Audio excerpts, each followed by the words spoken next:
Hey class, Mrs. Gilling here with some instructions on your Unit 1 project. But before we get to that, I do have a joke for you. Friend number 1, I wish I had been born 1,000 years ago. Friend number 2, lie. Friend number 1, just think of all the history I wouldn't have to learn. Ha! All right.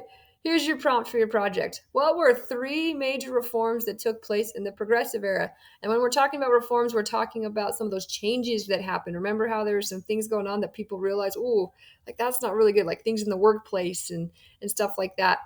And they said, hey, we need to make a change. Those changes are reforms.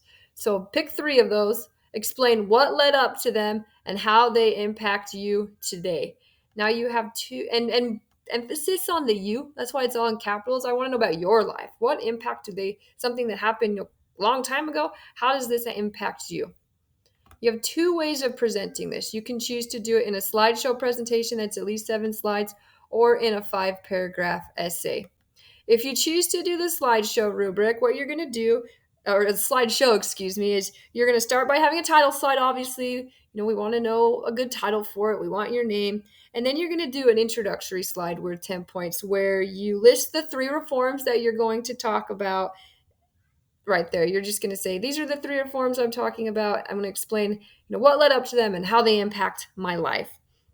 In your first body slide worth 20 points, you're going to talk about the first reform. Make sure to explain it. What is the reform? What led up to it? Why did we have to have that reform? And then explain, give a specific example on how that reform still impacts you today. Again, emphasis on the you. You're going to do the same thing with your second body slide, except you're going to focus on the second reform that took place. And then you're going to do the same thing with the third body slide, but you're going to focus on the third event that took place. Then you're going to sum it all up with a concluding slide where you explain, a quick summary of everything that you just talked about. You're going to remind the reader of the 3 reforms that you discussed.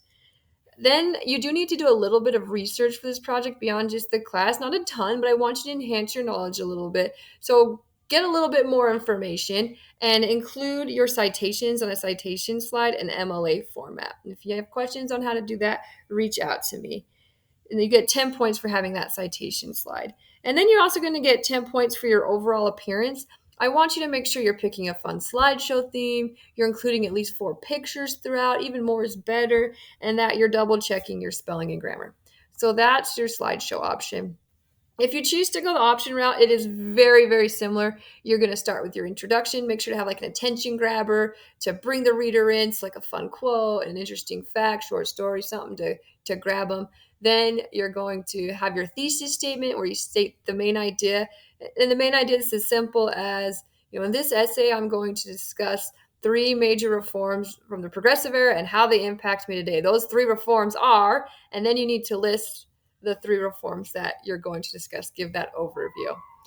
And that needs to be, each of your paragraphs, I want them to be 5 sentences at least.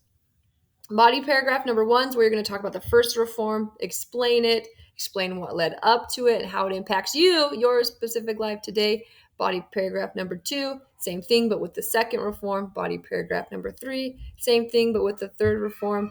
And then you're going to do a conclusion where you remind the reader of your thesis statement, your 3 main points, and you kind of close everything up. Just like with the slideshow option, I do want you to do some outside research. So include your citations at the end in MLA format. I want at least 2 of them. And then you're also going to get some points for your overall grammar. So make sure you're double checking your spelling, your grammar, punctuation, all that. Make sure that's all nice because you get 10 points for that. And then you're going to work on this now and submit it. So if you have any questions, please reach out to me. There is an example of a good slideshow that I've posted for you to see there on the instructions. So definitely take a look at that if you're needing some help. But if you need anything, again, I'm here for you. Good luck, guys.